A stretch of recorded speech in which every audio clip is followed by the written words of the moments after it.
All right, let's just jump right into it. Welcome to today's Explainer, where we're going to unpack the completely fascinating life and the enduring legacy of a truly remarkable figure from ancient Indian history. We're talking about Lopamudra. Now, if you're a bit familiar with the ancient texts, that name probably rings a bell. But the actual depths of her story? We're talking mystical origins, intense physical hardships, and just profound intellectual achievements. It is absolutely captivating. So we're going to break down exactly who she was, the incredible texts she helped create, and honestly, why her story is so vital for how we understand ancient traditions today. So, first things first, who exactly was this ancient princess created from the lost beauty of nature? The woman whose words literally still echo in our oldest sacred texts. It's a brilliant question, right? Because Lopamudra wasn't just born in the traditional sense. According to the lore, she was essentially crafted. Her story is this amazing bridge between the really mystical elements of ancient mythology and a very real, grounded, historical legacy of intellect and spiritual devotion. We aren't just talking about some passive princess here. No way. We're talking about a woman who fundamentally shaped the spiritual landscape of Bharat. You know what's really interesting to start with? Just looking at her actual name, Lopamudra. It's actually derived from two words, lopa, which translates to loss, and mudra, which refers to features or forms. But that begs the question, whose loss and what features are we talking about? Well, back in the ancient world, names were rarely just, random labels. They were basically entire origin stories packed into just a couple of syllables. So her name is this direct reference to the incredibly wondrous, almost magical way it's said she was brought into this world. And the lore here brilliantly illustrates exactly what that name means. According to the stories, Lopamudra was literally created out of the absolutely most exquisite elements of the natural world.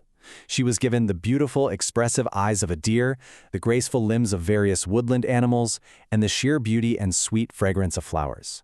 She was quite literally a composite of nature's best stuff. So when we look back at her name, that lopa or loss, it actually refers to the fact that these animals and plants gave up or lost their finest mudras, their finest features, just so that she could be created. It's such a vividly poetic piece of imagery, don't you think? But the absolutely crucial point here is understanding the sheer, jarring contrast in her life's journey. On the one hand, we have the princess of Vidarbha. The king of Vidarbha had actually performed intense penance just to have a child, and he was blessed with Lopamudra. So she was raised by the king and queen in absolute pampered royalty. But then, Sage Augusta, who is this highly revered ascetic, comes along and asks for her hand in marriage. Now, the king is super hesitant, and who wouldn't be, right? Sending a royal princess to go live with a poor sage? But Lopamudra herself actually accepts it. She transitions into the role of the forest wife. She completely leaves the vast wealth and comfort of the palace behind, voluntarily embracing a life of severe impoverishment out in the wild. It's a massive shift. And once they settled down in the forest, specifically in the area of Ganga Haridwar, she didn't just sit idly by. Sage Agastya was deep into his penance, his tapas. And Lopamudra? She was right there beside him, sustaining him. She accompanied him through incredibly intense physical and environmental hardships. Think about it. Despite being the stunning, incredibly wealthy daughter of a king, she completely and utterly devoted herself to helping her husband perform his spiritual austerities. She really became the absolute backbone of his spiritual journey. But as you can imagine, life in the forest was exceptionally hard. They were just incredibly poor. So eventually, Lopamudra asked Agastya to go and acquire some wealth to help sustain them.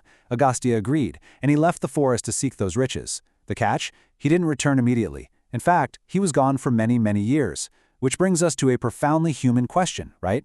What happens when years pass, your partner is gone, and your youth begins to fade? This prolonged separation actually became the catalyst for one of the most emotional, vulnerable moments in all of Vedic literature. Just listen closely to these words for a second. This isn't just nice poetry. This is actually Rigveda 1.179. Lopamudra poured all of her complex feelings into this sacred richa, or hymn.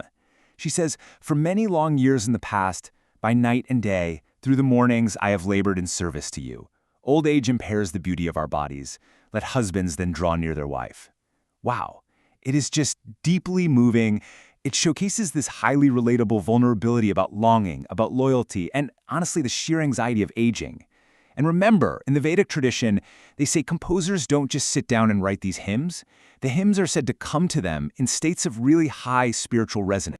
Now, while she was back home channeling all this deep emotion into sacred hymns, Agastya was out there facing his own epic trials. His quest for wealth was, well, it was quite the adventure. He leaves the forest and pretty soon encounters two powerful asuras named Ilvala and Vatapi.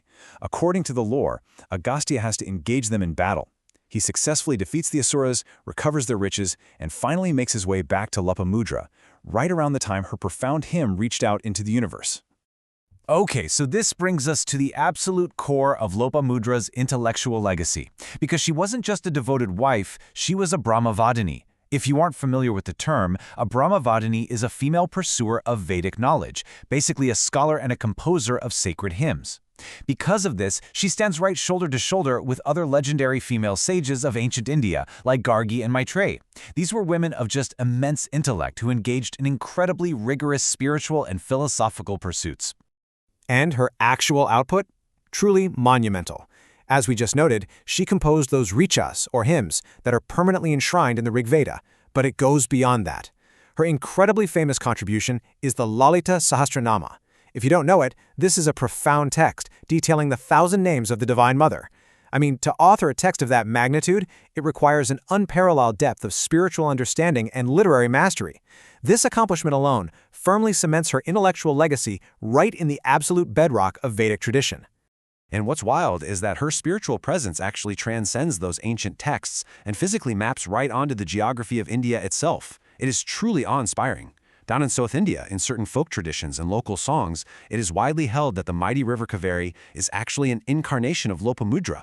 It's such a beautiful way of immortalizing her, you know? Not just as some dusty historical figure on a page, but as a living, breathing, life-giving force of nature that literally continues to nourish millions of people today. So, bringing it all together, why does all of this matter for us right now?